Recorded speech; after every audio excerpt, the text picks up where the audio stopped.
Yeah, everyone. Say hi to Sterling. This is Sterling. Doesn't he look very regal like that?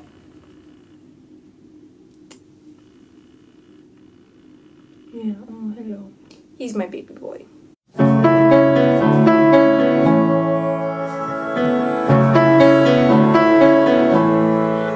Hey guys, it's Hannah, and today I am doing the mid-year check-in book tag. I know you've probably seen basically every booktuber doing either this tag or the mid-year book freakout tag, but I'm joining the ranks, you know. I'm putting my version out there because it's a good tag to do. So the first question is, how many books have you read so far this year? I have read 27 books so far this year, which my goal for the year is 50, as it is every year. So I'm, you know, over halfway. About halfway through the year. It's a pretty steady pace. I'll take it. Next question is, what is your favorite book so far this year? And I have read a lot of great books so far this year, so this is a difficult question. I don't know how to answer it. I'm gonna show you two because I haven't figured out which one is my absolute favorite so far this year. I don't know, so I'm just gonna show both because that makes it easier on me. The first one is Obsidio by Amy Kaufman and Jay Kristoff. This is the conclusion to the Illuminae Files trilogy, which is a sci-fi trilogy told through like video logs and chat room text. And it's basically about this colony that gets blown up by this evil corporation called Bytech or Baytech, but I think it's Bytech, and these two ships end up on the run, and then the other evil Bytech people are chasing them, and it is so freaking good. It's so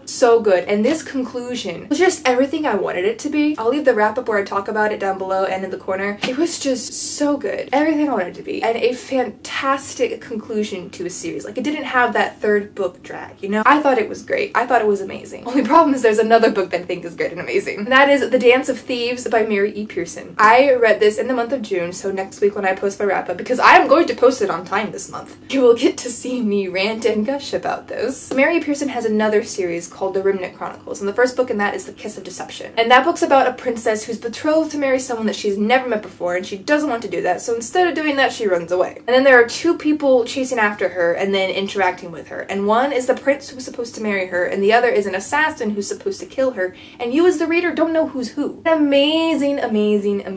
amazing series. I love that series.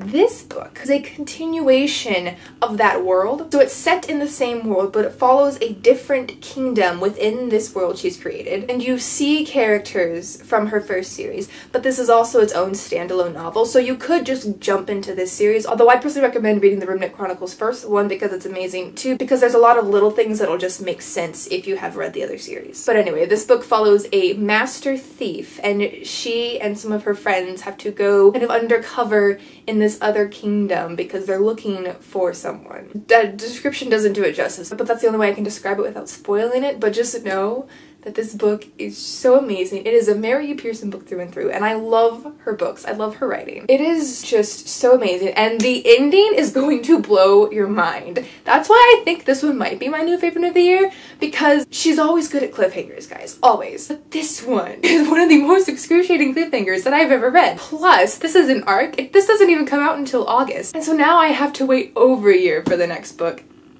And I am mad. Next is, what is the most disappointing book you've read so far this year? And that for me is Meet Cute by a whole bunch of authors. I've talked about this before, and I'll leave that video down below and in the corner, but it wasn't what I wanted it to be. This is a collection of short stories by a variety of different authors, and it's just meet cutes. It's a bunch of couples meeting for the first time. So, and it's exactly what it says it is. It's just a bunch of meet cutes, but that just left me very unsatisfied, and a lot of them I couldn't get into because they're short stories. You don't have time to really delve into the characters and like learn a lot about them, and so it's just like, it's like I'm walking by and I'm seeing a couple make out and I don't care. That's literally what it's like. It's like, there's the couple, cool beans, I don't care. So I don't know, I was just hoping this would be more than it was, and it wasn't, but it also was exactly what it said it would be. So I feel like I can't be disappointed in it because it does what it set out to do if you think about it, but I'm still left wanting something. The next question is, what genre have you read the most this year? And I'm scrolling through my Goodreads because I'm trying to figure this out, and I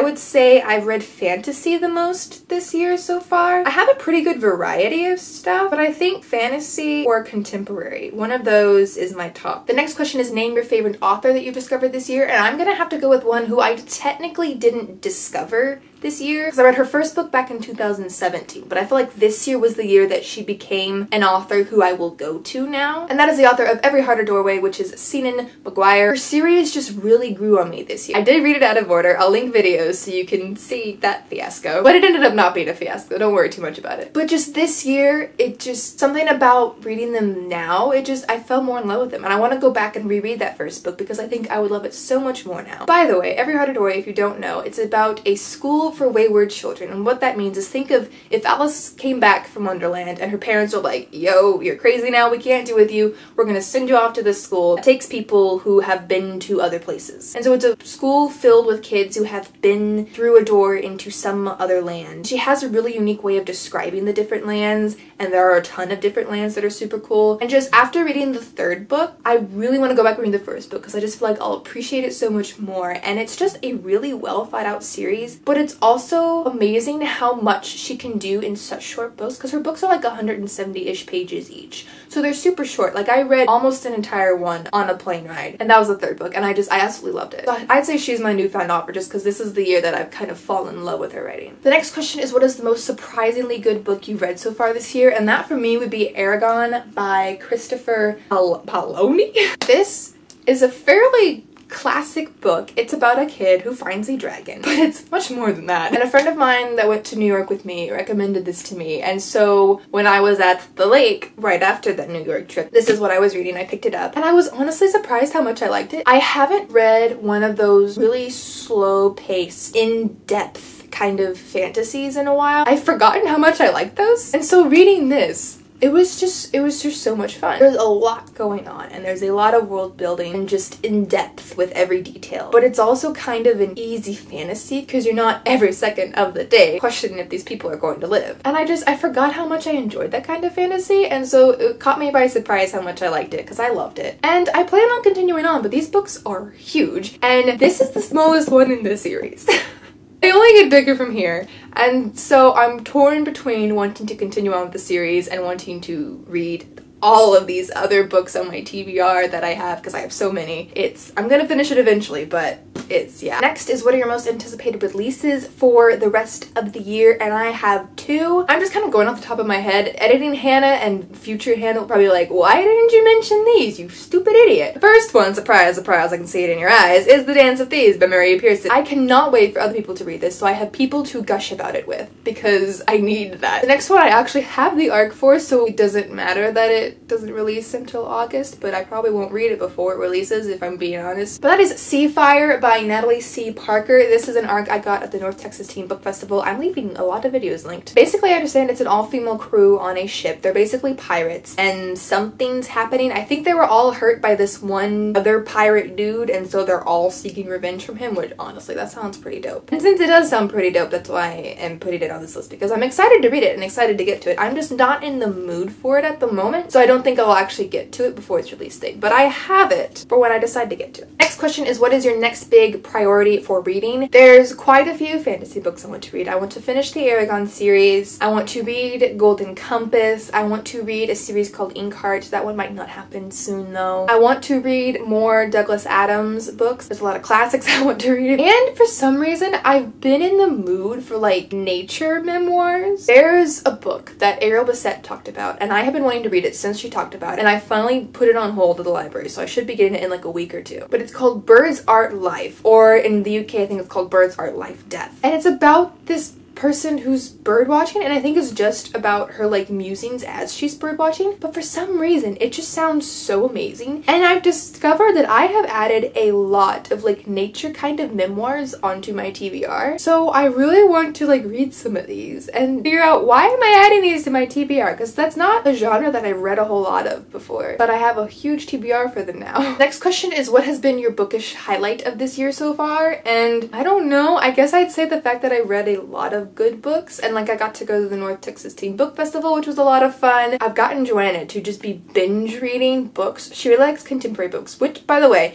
if you have any good contemporary book suggestions, please tell me. I'm running out of suggestions. She is quickly going through all the contemporaries that I've read. So if you have any recommendations for contemporary, put them down below, please. So that is it for this video. Comment down below, let me know how your reading year has been going so far. Can you narrow your favorite book down to just one book? Because obviously I am having trouble with that. Also comment down below, let me know if there's like a genre-esque type thing that you're wanting to read and you don't really know why. Because like, I don't know why I'm suddenly in the mood for all these nature memoir things, but I am. So that is it for this video. I hope you enjoyed it, and I will see y'all again in another one soon.